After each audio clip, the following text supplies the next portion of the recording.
Assalamualaikum warahmatullahi wabarakatuh. Selamat sore, salam sejahtera kami ucapkan kepada teman-teman sekalian. Yang pertama kami ucapkan terima kasih kepada Bapak Sunarto, SEMSI selaku dosen pengampu. Belum mengenai materi daya saing produk internasional, izinkan kami perkenalan terlebih dahulu. Saya dari kelompok 3, nama saya Rizky Cynthia Simbolon sebagai moderator, rekan saya Novita Sari sebagai pemateri, dan yang terakhir ada Nur Hasanah. Baik, selanjutnya akan kami tayangkan materi selanjutnya yang akan disampaikan oleh rekan saya Novita Sari. Ya, yang pertama, apa itu daya saing? Daya saing sendiri adalah suatu konsep yang umumnya digunakan di dalam ekonomi, yang biasanya merujuk kepada perusahaan-perusahaan dan keberhasilan dalam persaingan internasional. Seiring dengan semakin mengglobalnya perekonomian dunia dan persaingan bebas, daya saing telah menjadi satu dari konsep-konsep kunci bagi perusahaan-perusahaan, negara-negara dan wilayah-wilayah untuk bisa berhasil dalam partisipasinya di dalam globalisasi dan perdagangan bebas dunia. Ketiga, pembagian daya saing. Yang pertama ada daya saing ekonomi. Daya saing ekonomi yaitu konsep yang umumnya digunakan di dalam ekonomi yang biasanya merujuk kepada komitmen terhadap persaingan pasar dalam kasus perusahaan-perusahaan dan keberhasilan dalam persaingan internasional. Kekuatan daya saing sebuah bangsa atau negara ekonomi ditentukan oleh kekuatan fondasinya, dan terakhir ini ditentukan oleh sejumlah pilar yang masing-masing mempunyai daya saing tersendiri. Pilar-pilar tersebut yaitu yang pertama ada alam, perusahaan, inovator, pemerintah, dan masyarakat. Yang kedua ada daya saing perusahaan. Ada 3 aspek penting yang mempengaruhi daya saing perusahaan, yaitu yang pertama faktor-faktor internal perusahaan, yang kedua lingkungan eksternal, dan yang ketiga pengaruh dari pengusaha atau pemilik usaha. Juga ada daya saing Indonesia versi World Economic Forum atau WEF. Daya saing dalam pengertian WEF ini adalah daya saing suatu negara atau ekonomi, bukan daya saing suatu produk. Daya saing yang tertinggi dari suatu negara akan sangat membantu daya saing produk-produk dari negara tersebut. Namun demikian, daya saing suatu produk juga ditentukan oleh sejumlah faktor, baik internal seperti nilai tukar, tingkat suku bunga yang mempengaruhi pada biaya produksi, investasi, produktivitas, dan lain-lain. Dan dari eksternalnya sendiri seperti struktur pasar, global, dan sebagainya. Kumpulan daya saing internasional ada Revealed Comparative Advantage atau RCA. Metode yang digunakan sebagai alat ukur daya saing komoditas ekspor suatu negara dan untuk melihat komoditas mana yang berdaya saing lemah dan komoditas mana yang berdaya saing kuat.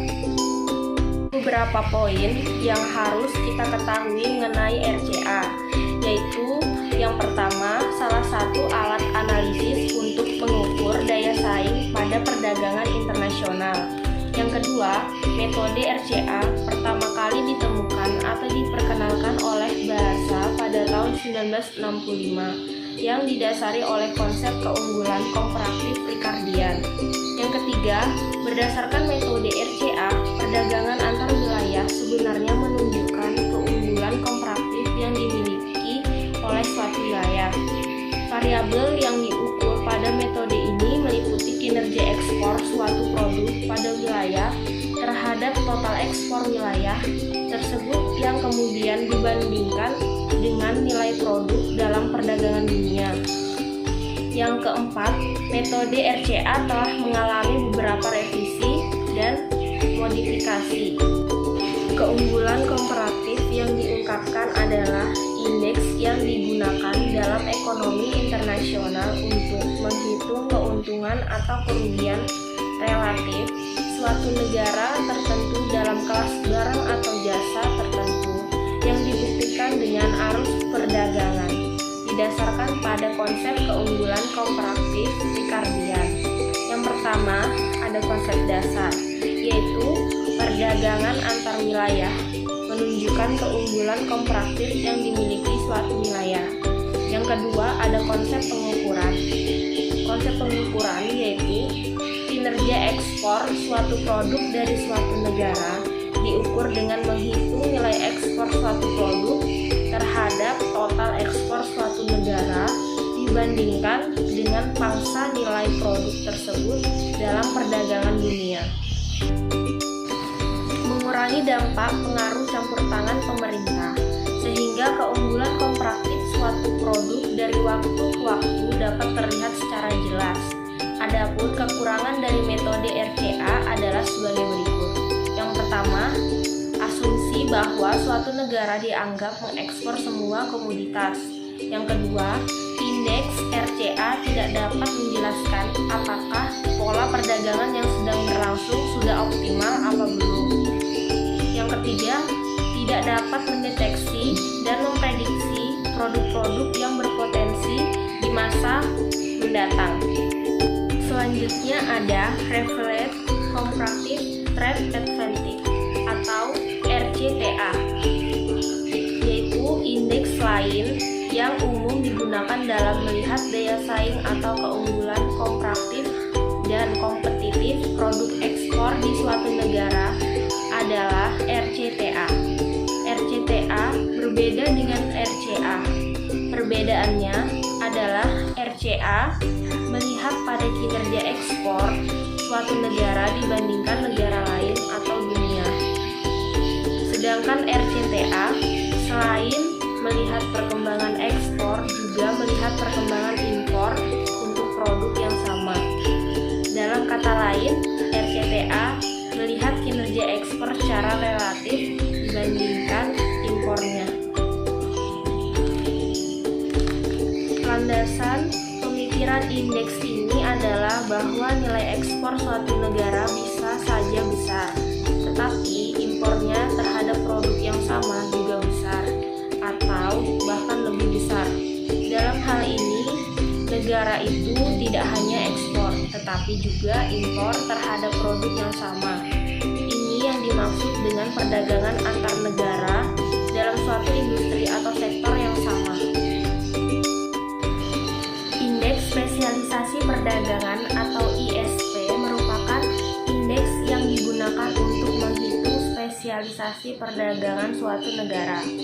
ISP menganalisis posisi atau tahapan perkembangan suatu komoditas dengan menggambarkan apakah untuk suatu komoditas posisi Indonesia cenderung menjadi negara eksportir atau importer.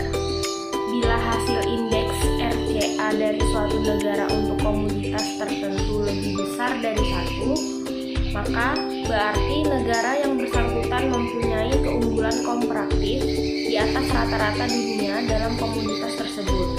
Sebaliknya, bila hasilnya lebih kecil dari satu, berarti keunggulan komparatif untuk komoditas tersebut rendah atau di bawah rata-rata dunia. Selanjutnya ada contoh produk Indonesia yang tembus di pasar internasional atau mancanegara. Yang pertama dilansir dari tribunnews.com Maret 2017, Indomie diekspor lebih dari 66 negara dan dinobatkan sebagai mie instan paling populer di Afrika. Yang kedua dilansir dari Antara News 2020, minyak sawit Kaltim tembus ke pasar Cina. Yang ketiga dilansir dari sindonews.com Desember 2020, mengekspor 18 ton kopi ke Amerika. Startup ini ingin kopi Arabica Indonesia merajai pasar Amerika Serikat. Dari materi yang telah kami sampaikan dapat kami rangkumkan. Yang pertama, perdagangan internasional merupakan salah satu aspek penting dalam perekonomian setiap negara di dunia. Dengan perdagangan ini, internasional perekonomian selalu terjalin dan tercipta suatu hubungan ekonomi yang saling mempengaruhi suatu negara dengan negara lain, serta lalu lintas barang dan jasa akan membentuk perdagangan antar bangsa. Perdagangan internasional merupakan kegiatan yang bertujuan untuk meningkatkan kesejahteraan masyarakat dalam suatu negara. Terjalinnya hubungan antara dalam negeri dan luar negeri akan menciptakan pertukaran baru barang dan jasa antar negara. Yang kedua, pada dasarnya daya saing suatu negara di kancah perdagangan internasional ditentukan oleh dua faktor, yaitu faktor keunggulan komparatif dan faktor keunggulan kompetitif. Sekian persentase yang dapat kami sampaikan. Jika ada pertanyaan, silahkan